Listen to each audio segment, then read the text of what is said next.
Welcome back, everybody. Thanks for joining me on episode 6 of the Budget EK Time Attack Honda Civic. In this episode, we're going to install PCI front upper camber arms and go over the benefits of them versus the Skunk arms that I'm replacing. Stay tuned.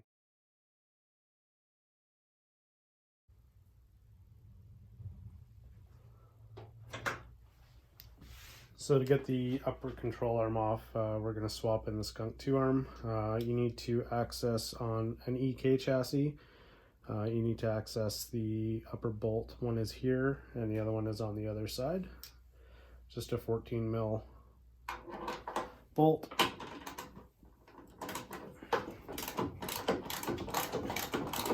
Take both of these off and then pop that upper ball joint off, and then we can take this arm out. It's pretty straightforward on this car to do.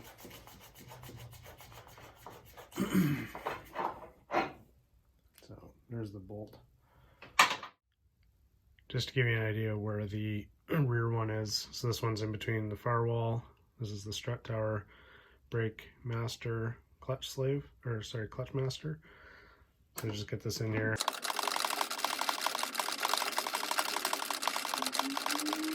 And that's it. Pull those out and we'll get the arm.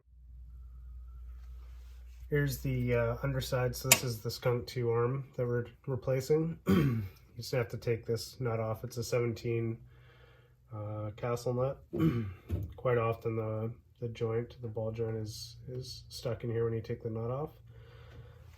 In my case it's not, because I just replaced these uprights when I did the Brembo brakes. So it's just a matter of taking the nut off now.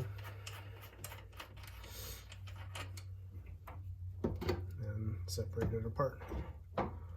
So with the bolts out of the body and the ball joint off, it's just a matter of wiggling this out of here now, and there we go. So you can see here one of the changes that I made, or updates I made with these arms, is I put Delrin bushings in here versus the urethane ones that I used to have. The urethane ones that it had quite a few problems with failures on them. It didn't seem to matter what kind of lube I put on them.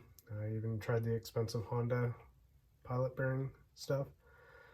But what happened is the inner collar here would just hammer away at the urethane, and it would split apart. I was getting 4 to 6 track days on a set of urethane.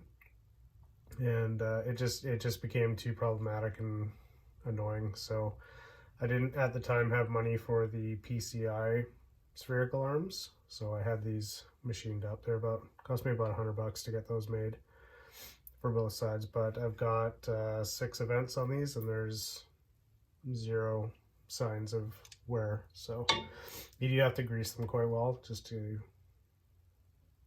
help them move a bit and keep them from squeaking. But they seem to work okay. This ball joint on here, this is my second set of ball joints in these arms. And they don't seem to like competition use too much. I found that these arms are kind of more made for the guy on the street that just wants some adjustability in his camber to get it back in OE spec. Not really a motorsport oriented part.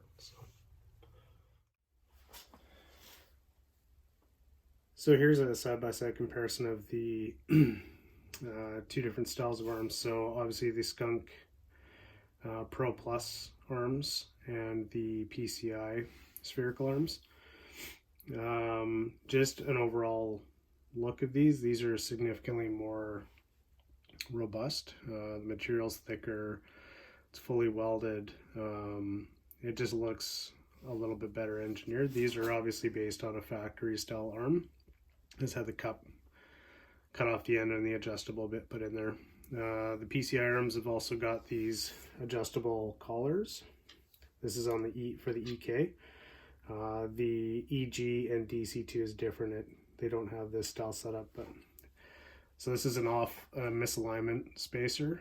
So if you have both of them in this side, it's stock caster, and if you flip it over and put it in this way, which I'm doing, it increases the caster on the car, which is kind of a big deal on Hondas.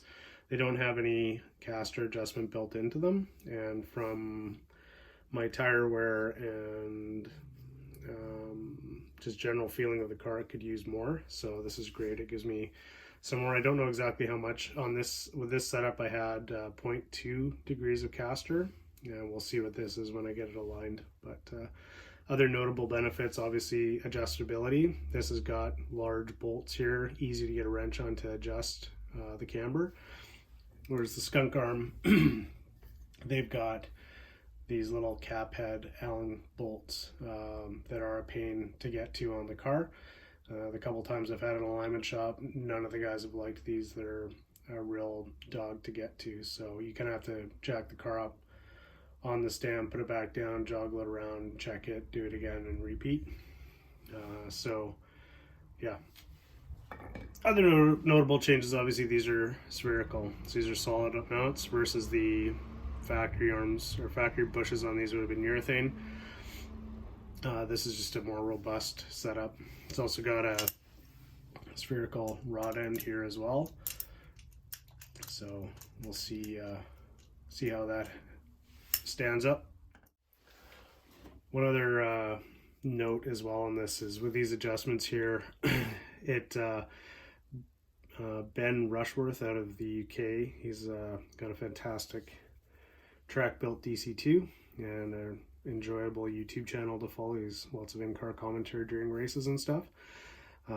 He's got these arms in his, and what he did is he actually took the upper strut, so where the strut housing is on the top above this, he actually cut it out, and that allowed room to get a spanner in here to adjust these on the car with the weight of the suspension on and everything, which to me seems like a fantastic idea. I just don't know what it does structurally to the strut towers, so I don't know if Ben wants to comment down below if he sees this video and just let me know how that's working out for him, but it seems like a great idea to me. I'm just worried about compromising the strength in that area, so let's go ahead and put these on.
Make sure you put this in the correct way. One way's tapered, so yeah.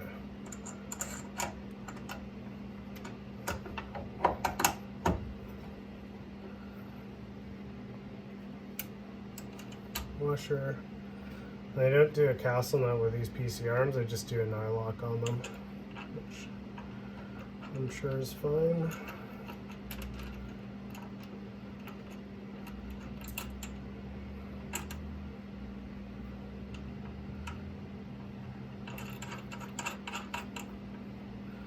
Oh, I got a wrench to tighten that down. Socket.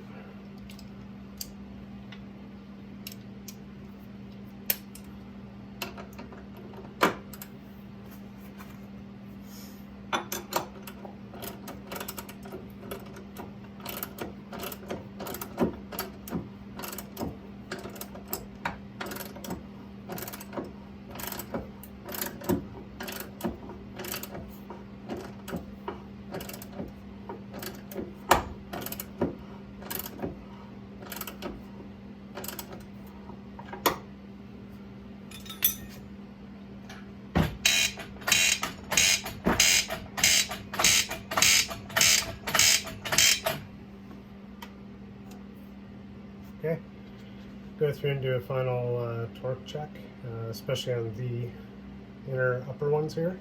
We'll just go over how I make sure that I've checked all of my fasteners for being torqued. So get a wrench in here. I do have the suspension lifted up to ride height, so and tighten that on there nice and tight. Same thing on the back side.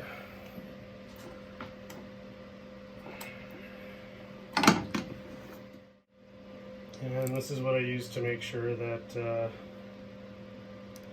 my fasteners are torqued and aren't loosening off. So marker now, and I mark the bolt and the corresponding bit of body. That way I can quickly visually do a quick visual check on it before an event. You want to make sure that you go through, in my case, I go through my nut and bolt check pre and post event, just to make sure I haven't missed anything on the post event nut and bolt check. So we'll go ahead and mark up the other ones and they're all set.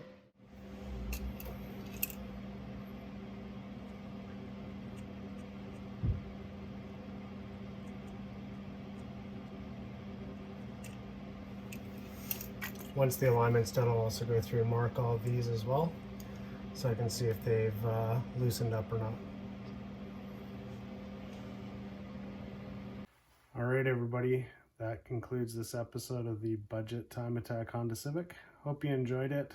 Sorry this turned out to be a little bit longer than I was anticipating, but I just wanted to cover off you know, what goes into prepping a car for the track. You want to make sure that all your bolts are tight. You want to make sure that all the components are in good shape before you get to the track, because last thing you want to do is spend $300 or $400 on a track day, get there and realize that something's not working right on your car, it's broken, and you could easily fix it beforehand. So hope you liked it. Subscribe if you can. Give me a thumbs up if you enjoyed it. If not, no big deal. That's fine. Thanks for your time. Bye-bye.